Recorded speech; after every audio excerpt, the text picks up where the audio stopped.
लग्नानंतर होईलच प्रेम या मालिकेचा आजचा म्हणजे 17 जानेवारीचा भाग तुम्ही बघत आहात. आता प्रेक्षकांनो, मालिकेमध्ये मोठा ट्विस्ट येणार आहे. तो म्हणजे असा की रम्या पार्थला स्वतःला पेटून घेण्याची धमकी देणार आहे, कारण पार्थ आणि नंदिनीचा साखरपुडा होतोय. आता हे तिला माहिती नाहीये, ते कोणाचं तरी स्टेटस बघून तिला कळतं की या दोघांचा साखरपुडा आहे. पण नंदिनी खूप गोड दिसते हा प्रेक्षकांनो. आता बघत राहा पुढे कसं घडलं, काय घडलं, त्यासाठी पूर्ण एपिसोड बघा. मालिका आता इंटरेस्टिंग ट्विस्टवर येते हे खरं आहे. आणि उद्या मालिकेचा महा एपिसोड आहे बरं का. आपल्या चॅनलवर बघायला विसरायचं नाही. त्यासाठी चॅनलही सबस्क्राईब आत्ताच करून ठेवा. तर सुरुवातीला आपण बघतोय नंदिनी आणि पार्थ दोघे जण डेटवरनं त्या आश्रमामध्ये येतात. पार्थ नंदिनीला तिथे सोडतो तेव्हा अचानक एक वृद्ध स्त्री मोठ्याने आरडाओरडा करत येतात, नंदिनी नंदिनी मला वाचव. आता त्या बाईचा मुलगा जो आहे तो त्या बाईला मारत असतो. आता पार्थ म्हणतो हे काय चाललंय सगळं. आता ती बाई म्हणते जा, मी तुझ्या सोबत येणार नाही. नंदिनीने मला आसरा दिलाय, मी तिच्याकडेच राहणार. माझ्याकडनं प्रॉपर्टीच्या पेपरवर जबरदस्ती सह्या घेतोय काय.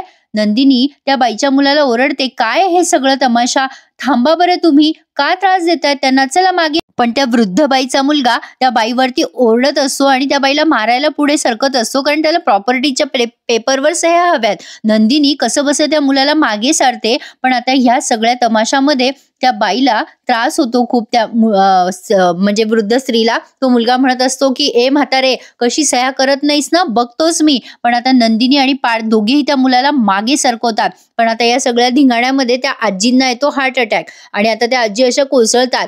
पार्थ आणि नंदिनी दोघे मिळून त्या आजींची शुश्रूषा करतात. म्हणजे त्या आजींना पाहिजे ती ट्रीटमेंट त्या अगदी व्यवस्थितपणे नंदिनी देते. म्हणजे सुरुवातीला पंपिंग वगैरे करते ती त्या आजींचं.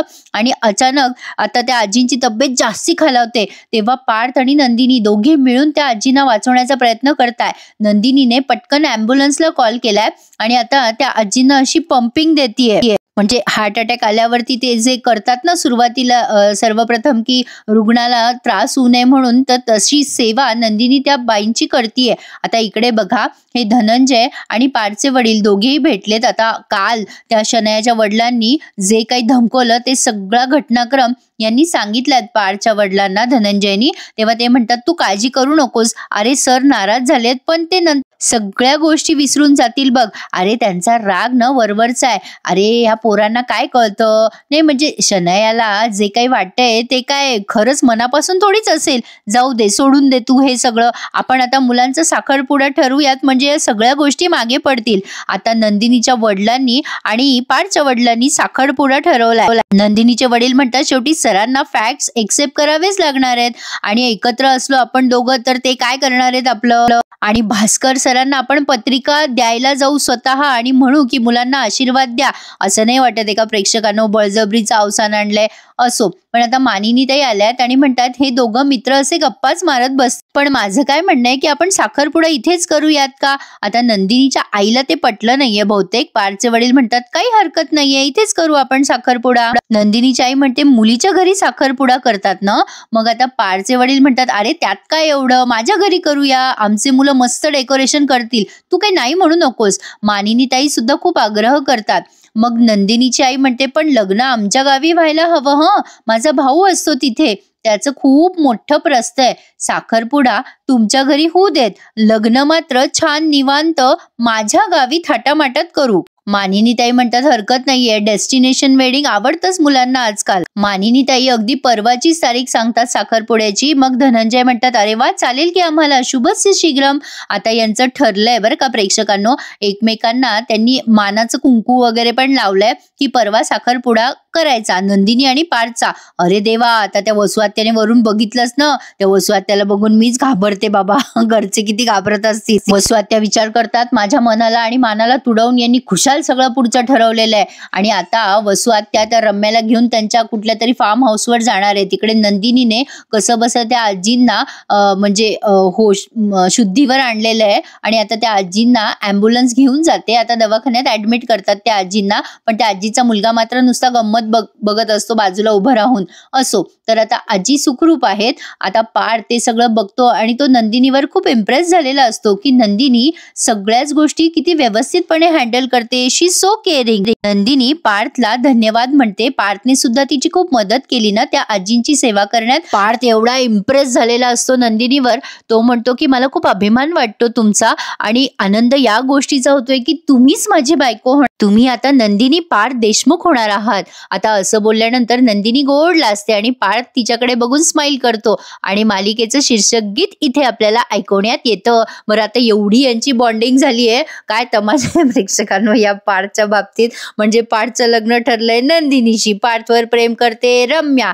आता म्हणजे नंदिनीवर प्रेम करतो तिसराच कोणीतरी. आता पार्थच्या मागे लागली आहे शनाया, पण लग्न होणारे काव्याशी. अरे देवा तमाशा आहे, मजा येणार आहे. पण आता बघा या पार्थचे वडील मानाच्या साड्या बिड्या पण आणतात, शॉपिंग करून आलेत आणि त्यांच्या त्या लहान्या बहिणीला सांगतायत बघ शॉपिंग झाली आहे, आपल्याला साखरपुडा करायचा आहे. त्यांचे साडू पण आहेत तिथे. त्या मंजू आत्याचे मिस्टर ते म्हणतात जिजाजी याव मी तयार आहे, सगळी तयारी करतो की नाही साखरपुड्याची. बघा वसू आत्या वरून सगळा तमाशा बघतायत. बरं, तुम्हाला असं नाही वाटत का प्रेक्षकांनो हे पार्थचे वडील जरा जास्तीच कॅज्युअली घेत आहेत वसू आत्याला. म्हणजे एवढी समोरासमोर धमकी दिल्यावर पण पार्थच्या वडिलांना असं वाटतंय की जाऊ द्या, विसरून जाईल ती वगैरे वगैरे. आता या मानिनी ताई नंदेला खुश करतात आणि म्हणतात बघा तुमच्यासाठी खास साड्या आणल्यात यांनी. त्या मंजू आत्या म्हणतात आम्हाला न्यायचं असतं की इतकी काय घाई केली. मग त्या मानिनी म्हणतात यांचं काम माहितीये ना बाई तुम्हाला.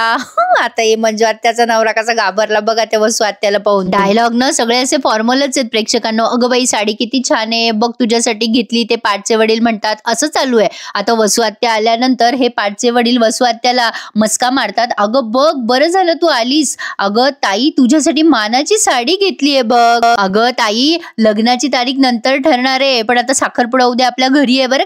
आता प्रेक्षकांनो त्या आत्याला एवढा मोठा बंगला प्रॉपर्टी दिसतीये, ती आत्या साडीवर काय खुश होणार आहे. आता ती आत्या वाटेल ते बोलते त्या पार्थच्या वडिलांना. अरे वा सगळं ठरवून मोकळं झालास ना तू. काय रे तुला काहीच वाटलं नाही का रे. ज्या नवऱ्याच्या खुन्याला उराउरी भेटलास तू, तुला काहीच वाटलं नाही. माझा स्पष्ट विरोध असून पण तू लग्न ठरवलं आणि आता साखरपुडा करतो का रे. काय चाललंय तुमचं हे. तुझ्या लेखी माझ्या शब्दाला काही किंमतच नाहीये का रे विक्रम. कसा वागू शकतोस तू माझा सख्खा भाऊ असून. आता ते म्हणतात अगं ताई तू ही आडी काढून टाक मनातली, या आनंदामध्ये सहभागी हो. पण कशाचं काय आणि कशाचं काय. ती वसू आत्या अजून मोठे मोठे डोळे करते. आता ते विक्रम म्हणतात अगं ताई हे बघ किती छान साडी आणलीये तुला, मानाची साडी आहे, घे. माझ्या पार्थला आशीर्वाद दे भरभरून. मंजू आत्याला त्याच्यापेक्षा डबल टेन्शन आलंय. पण कशाचं त्या वसू आत्या काही ऐके ना. आता त्या रम्याची साडी पण देतात ते आणि म्हणतात हे बघ रम्यासाठी पण साडी आणलीये मी. वसू आत्या अजून रागाने बघते त्यांच्याकडे आणि म्हणते माझी रम्या काही दिवसापासून तडफड करतेय आणि तिला हे अशा साड्या देऊन मी काय तिच्या जखमावर मीठ चोळू. आणि तू पण तेच करणार ना विक्रम. कशाची मानाची भाषा करतोस रे तू. अरे तुझ्या मनामध्ये आमच्याबद्दल थोडासाही मान आणि प्रेमाची भावना असती ना तर तू हे लग्न ठरवलंच नसतं. आणि साखरपुड्यात तर दूरची गोष्ट राहिली. जाऊ दे, तू माझ्या मुलीचं मन पायदळी तुडवलंच आहे. तसंच विक्रम मला माझ्या मुलीची काळजी आहे बरं का. त्यामुळे आमची क्रूर चेष्टा करणाऱ्या या तुमच्या कार्यक्रमामध्ये आम्ही सहभागीच होणार नाहीये. असं म्हणून ती साडी फटकन फेकून देतात त्या इकडे तिकडे. बरं साडी फेकतात आणि चालल्या जात असतात बरं का त्यांच्या खोलीत. पण पुन्हा माघारी फिरतात आणि म्हणतात तुम्ही जो हा तमाशा लावलाय ना त्यासाठी माझ्या रम्याला यात मध्ये घालू नका, तिला काही सांगू नका, याच्यातलं काही नकोय तिला तुमचं. आम्ही समर्थ आहोत, काही देऊ नका तिला. आता ते पार्थचे वडील म्हणतात अगं ताई तू विपर्यास करून नको तेवढं ताणतीयस ग. अगं रम्याची समजूत घालू आपण, तिला या सगळ्यात सहभागी करण्यातच शहाणपणा आहे. पण ती वसू आत्याच ऐकत नाही. ती म्हणते शहाणपणाच्या गोष्टी तू मला सांगू नकोस, माझ्या रम्याला हे सहन होणारच नाहीये. त्यामुळे प्लीज कृपा करा माझ्यावर, हात जोडते आणि माझ्या रम्याला या सगळ्या तमाशापासून दूर ठेवा. आता त्या हातबीत जोडतात आणि राग तिथून निघून जातात शिव्या शाप देऊन. अरे देवा, प्रेक्षकांनो पाहिलं ना केवढा मोठा तमाशा आहे. पण आता त्या मानिनी ताईंना टेन्शन आलंय. त्या म्हणतात की वसुताई काही ऐकायला तयारच नाहीये ना. अहो त्या खूपच ताणू लागल्या ना. त्या मानिनी ताई म्हणतात अगं बाई आता त्यांनी साखरपुड्यात काही धिंगाणा केला तर अहो लोकांसमोर कसं दिसल ते, किती अपमानास्पद होईल हे सगळं. पण आता प्रेक्षकांनो यांना माहिती नाहीये की दुसरी ननंद काय कारस्थान करतेय. म्हणजे ती मंजू आत्या, तिला पण तिची पोरगी यांच्याकडेच द्यायची आहे ना. एकातच परेशान झाले हे, अजून दुसरीचा तमाशा बाकी आहे. आता ते पार्थचे वडील म्हणतात, करू दे, तिला काय तमाशा करायचा ते करू दे, तिला आडमुठेपणा करायचा ना करू दे, आपण आपलं डोकं शांत ठेवू आणि आपल्या जशा गोष्टी ठरल्यात तशाच पार पाडू. मानिनीताई म्हणतात, आपण आता या विषयावर त्यांच्याशी बोलायलाच नको. मग आता ते पार्थचे वडील म्हणतात, हो खरंच बोलायला नको, विषयच बंद करून टाकू आपण. आता वसू आत्या रात्री अंधारात अशा उभ्या आहेत, त्या गिफ्ट वस्तू सगळ्या समोर आहेत त्यांच्या, आणि आता त्या विचार करतात, साखरपुडा करणारे का हे, माझ्या रम्याच्या सुखावरची यांनी राख रांगोळी फिरवली आहे, पण काही झालं ना तरी मी हे लग्न कधीच होऊ देणार नाहीये असं म्हणून त्या मानाच्या साडीकडे बघतात त्या आणि विचार करतात, माझ्या रम्याला कसं सांभाळू. तिला कळलं पार्थचा साखरपुडा आहे तर ती सहनच करू शकणार नाही. नाही रे नाही, आता काही ना काही करावंच लागेल मला. काही झालं तरी या सगळ्यापासून, या होणाऱ्या त्रासापासून माझ्या रम्याला मला वाचवावंच लागेल असा विचार करून आता त्या सकाळी सकाळी रम्याला तयार व्हायला सांगतात. रम्या म्हणते, अगं आई केव्हाची तयार झालीये मी, आपल्याला कुठे जायचंय तू सांगत पण नाहीयेस. मग त्या वसू आत्या म्हणतात, अगं बेटा रम्या, आपण ना आपल्या फार्म हाऊसवर जातोय. रम्या तयार होताना त्यांच्याशी अशी बोलते. मग रम्या म्हणते, फार्म हाऊसवर कशाला. आता त्या वसू आत्या म्हणतात, अगं बरेच दिवस झाले कुठे गेलोच नाही आपण दोघी, थोडं चेंज होईल ना, आणि येताना तुझ्या आवडीचं खाऊ सुद्धा रस्त्यामध्ये, चल आपण थोडंसं चेंज म्हणून जातोय. रम्या म्हणते, काही हरकत नाहीये, चल मी येते तुझ्या बरोबर असं म्हणून रम्या पुढे जाते. आता रम्या गेल्यानंतर वसू आत्याच्या डोळ्यात येतं पाणी. आता माझ्या लेकराला कसं सांभाळू मी असं त्या विचार करताय, पण तिकडनं रम्या आवाज देते, अगं आई चल लवकर. मग त्या म्हणतात, हो हो हो आले आले असं म्हणून जातात. आता इकडे जीवा घरी साखरपुड्याची सगळी तयारी करतोय. आता मला प्रश्न पडलाय प्रेक्षकांनो, रम्याला जाता जाता ही तयारी दिसली नसेल का असो, बहुतेक तयारी चालू व्हायच्या आधीच ती गेली असावी. जीवा प्रत्येकाला इन्स्ट्रक्शन देतोय, नीट काम करा, असं करा तसं करा, आणि एका पॉइंटला तो थकून जातो आणि म्हणतो, सगळी जबाबदारी माझ्यावरच टाकली आहे, किती थकलोय मी काम करून करून, पण आता मी माझ्या परम सुंदरीला फोन करतो आणि फ्रेश होतो असा विचार करून तो आता फोन लावतो काव्याला. आणि आता आरुषी आणि नंदिनी दोघी मेहंदी काढत असतात. आरुषी नंदिनीला मेहंदी काढून देत असते. काव्याचा फोन तिथेच असतो. आरुषी म्हणते, अगं जीविकाचा फोन आहे, तिला सांगू का तू बिझी आहेस. काव्या साबणेने हात धुत असते. साबणाचे हात तसेच घेऊन काव्या पळत सुटते जीविकाचा फोन आहे म्हटल्यावर. नंदिनी म्हणते, अरे अरे अरे काव्या, अगं साबणेचे हात आहे तुझे, तो मोबाईल ओला होईल तुझा.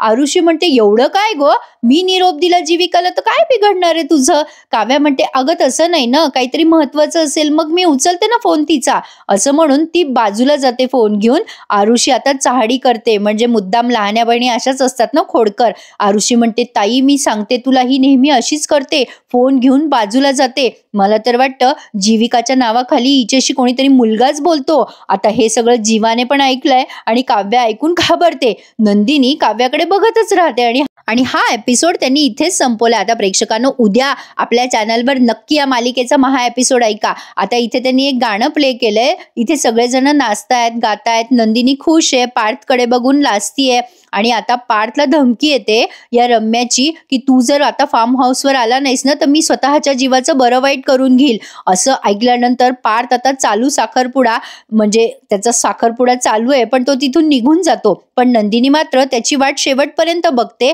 असं त्यांनी दाखवलंय. याचा प्रोमो पण आउट झालाय. तर तुम्हाला कसा वाटला आजचा भाग मला कमेंट्स करून नक्की कळवा.